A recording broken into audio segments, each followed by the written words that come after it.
If the world ended tomorrow, which motorcycle would you choose to survive? In an era where many machines last less than a cell phone, there were motorcycles built to withstand it all. Mud, deserts, mountains, and even the apocalypse itself. Simple, tough, and impossible to kill. Today we're going to check out the 7 most indestructible motorcycles ever built. True survivors, designed to go where no other would dare. Because when everything else fails, these bikes keep on starting.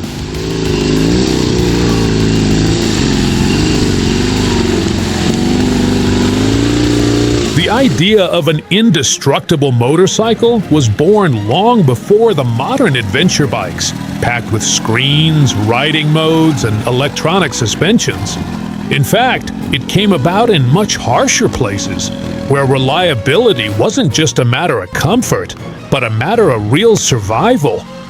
Armies, explorers, farmers, mail carriers, and rural workers needed vehicles that could keep running in conditions where there was practically no infrastructure. Places with no repair shops, no spare parts, no tow trucks, and often not even roads. And that's where the design philosophy changed completely. Because these bikes weren't created to impress anyone.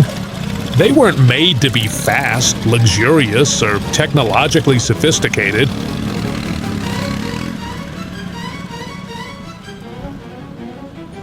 And that forced engineers to think in a totally different way. While sport bikes aimed for more power and speed, survival bikes aimed for extreme simplicity. Air-cooled engines to avoid complex systems. Mechanics that were easy to take apart with basic tools, sturdy frames capable of withstanding impacts, mud, snow, and constant abuse. Because in the desert in Siberia or in the middle of a military operation, a mechanical failure doesn't just mean losing money. It could mean getting stranded, running out of food, out of fuel, or simply not making it back.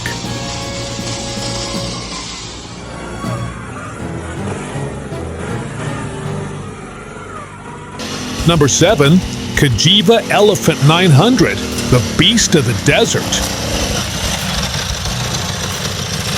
The legendary Cagiva Elefant 900 looks unmistakably like the exact kind of rugged bike that would survive the absolute end of the world. Aggressive, specifically engineered to cross the most unforgiving deserts, and with a classic look that seems like it came straight out of the Dakar Rally. But the more you get to know it, the more you realize that this machine was as brilliant as it was complicated. Because the Elefant wasn't born as a laid-back trail bike for leisurely rides. It was inspired directly by the most extreme races on the planet. In an era when the Dakar Rally was practically a battle for survival, the Elefant represented the Italian obsession with combining speed, adventure, and technology in a single motorcycle. And that's where one of its key elements comes in, the Ducati Desmodue engine.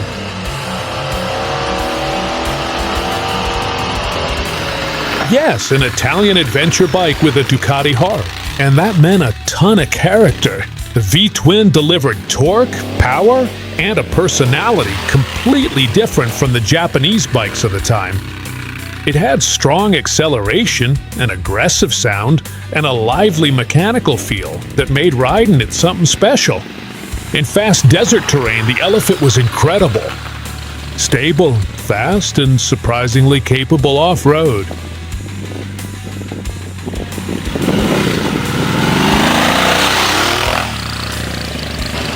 Plus, its ergonomics and suspension made it perfect for long, extreme journeys. Big tanks, good range, and real off-road capability. It wasn't just an adventure bike for marketing. It was a bike built to withstand brutal terrain at ridiculous speeds. But there was a problem. It was Italian, and that usually means a whole lot of passion and a certain tendency to treat electricity as an optional suggestion. Because even though the Elefant was impressive in terms of performance, it was also complex, especially for something meant to be an indestructible bike. Its 90s electrical system could be temperamental. Maintaining the Ducati engine required specific knowledge, and fixing something serious in the middle of the desert was anything but easy. This wasn't a bike you could fix with some wire and a hammer in the middle of Siberia. If something important broke down, you needed tools, patience, and probably a mechanic who knew exactly what they were doing.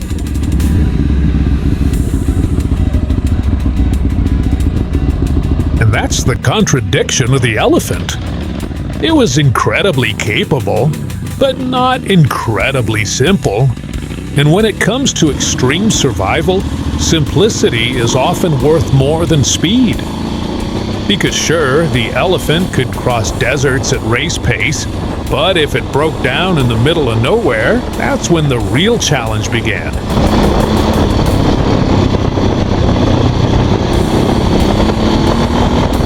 Coming in at number 6, the Yamaha WRF track. This Yamaha 2-track was one of the most groundbreaking and innovative off-road bikes ever made, thanks to its unique all-wheel drive hydraulic system developed together with Öhlins. This system sent power directly to the front wheel and provided the rider with incredible traction in mud, deep sand, and challenging extreme terrain. The bike seemed to defy the laws of physics and offered way more control than a traditional enduro.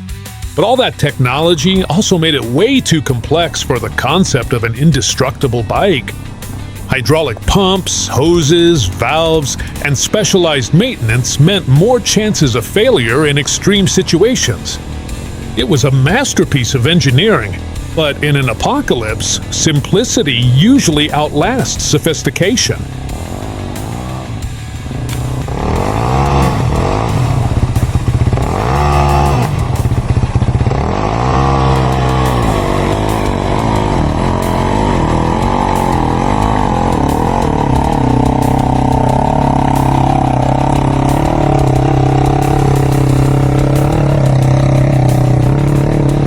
Number 5.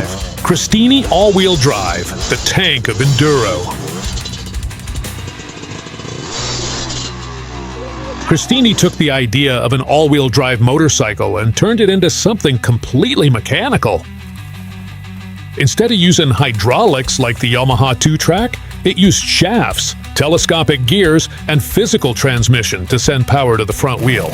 It was a complex, rare, and extremely advanced solution for an enduro bike. And the most impressive thing was that it actually worked. The Cristini had remarkable traction in deep mud, slick rocks, sand, and technical climbs, offering much more control and stability than a standard rear-wheel drive enduro motorcycle. In extreme terrain, it consistently appeared to find grip where other bikes would just spin out and get stuck in the challenging conditions. But that's exactly where the problem showed up.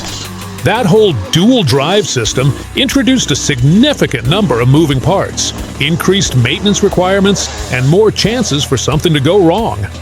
The Cristini was one of the most capable bikes ever made for impossible terrain, but it also showed that in extreme survival situations, pure simplicity is frequently more reliable than complicated engineering.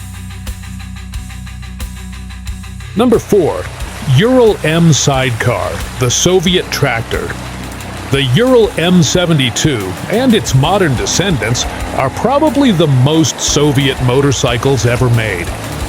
Heavy, slow, and exceptionally straightforward, they were designed with one single objective: to keep running in mud, snow, extreme cold, and destroyed terrain. Their military origins, inspired by the BMW R75, led to a philosophy focused more on toughness than on toughness or comfort or speed. One of its most important and unique features was the dual-drive sidecar, which allowed the sidecar wheel to help move the bike through nearly impossible terrain.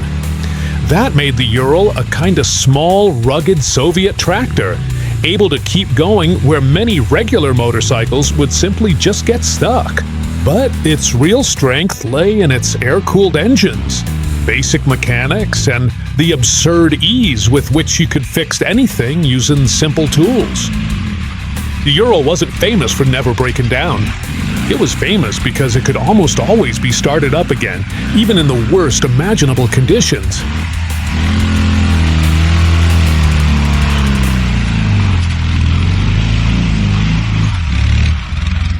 Number 3. Rokon Trailbreaker, the two-wheeled tractor. The Rokon Trailbreaker doesn't look like a conventional motorcycle.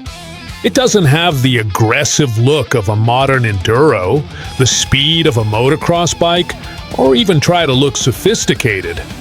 Honestly, it looks like a piece of farm equipment that accidentally learned how to climb mountains. And that's exactly why it's one of the most ridiculously tough machines ever made. Because the philosophy behind the Rokon was never about sports performance. It never wanted to be fast. It wanted to be unstoppable from the very beginning. The Trailbreaker was designed for explorers, hunters, forestry workers, and people who needed to get through places where there weren't even any roads. And that meant creating a motorcycle completely different from anything else on the market. Everything about the Rokon screams extreme simplicity.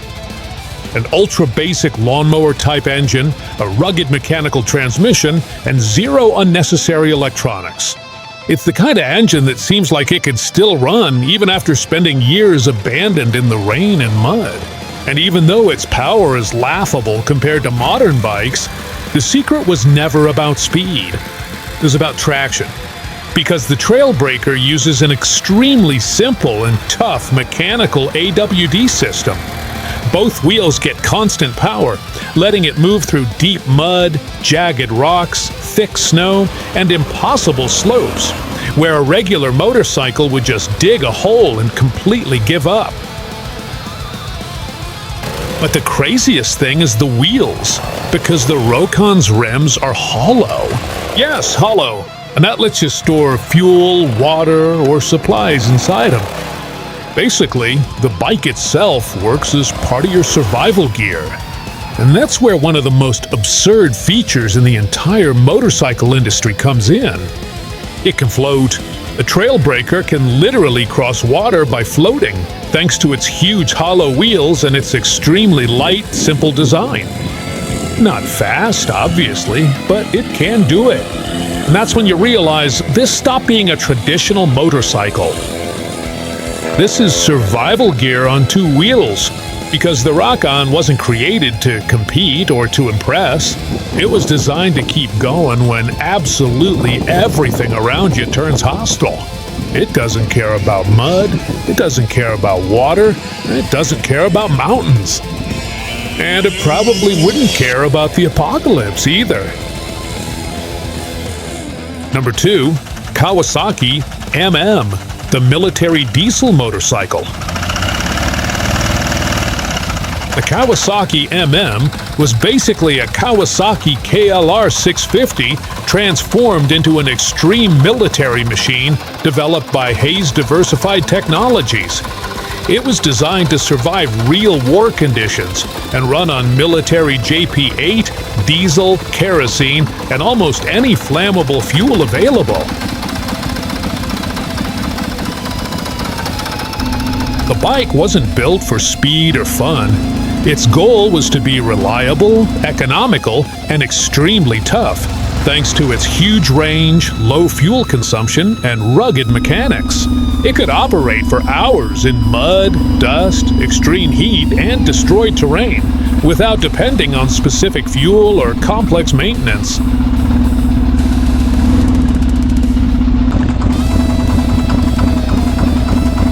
And that was its true underlying strength. The MM was never really a particularly exciting motorcycle. It was a military survival tool, a machine built to never leave a soldier stranded in the middle of combat, proving that sometimes genuine indestructibility isn't about sheer physical power, but about the ability to keep continuing to move forward no matter what.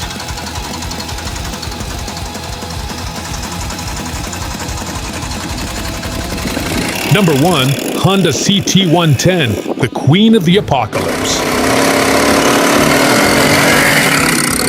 And finally, we come to the bike that would probably still be running even after the end of the world, the Honda CT110, the famous Australian postie bike.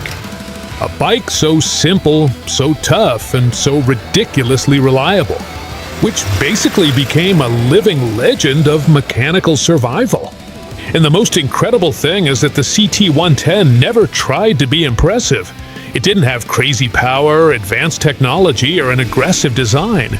In fact, it looked like a small, humble bike compared to many of the machines on this list. But that was exactly the secret to its immortality, because the CT110 was designed with a very specific philosophy: eliminate everything unnecessary.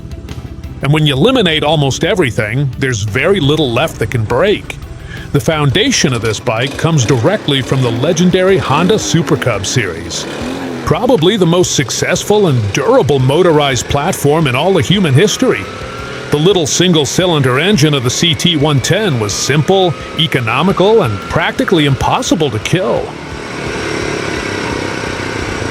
It didn't need premium fuel, and it didn't need overly complicated maintenance. And it would more than likely keep running even if you put recycled oil from an Australian deep fryer in it. And while that might sound exaggerated, to be perfectly honest, it's not that far from the truth. Because this bike spent entire decades being tortured daily by Australian postal workers. Extreme heat, dust, constant overloading, minimal maintenance. And yet, it kept running every single day.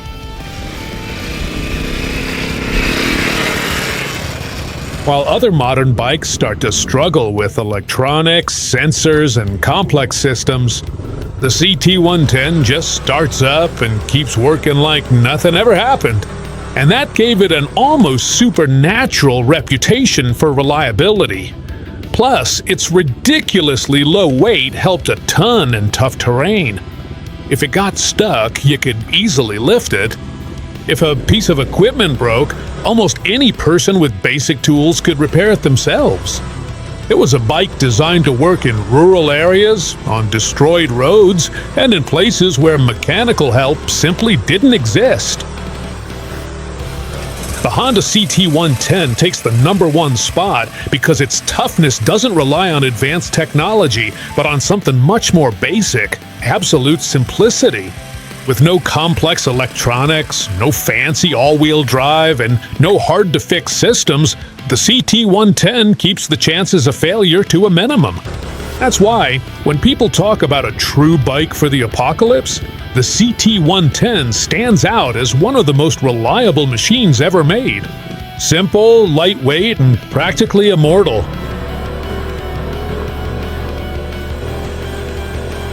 In the end, the perfect bike for the apocalypse isn't the fastest, most modern, or most powerful.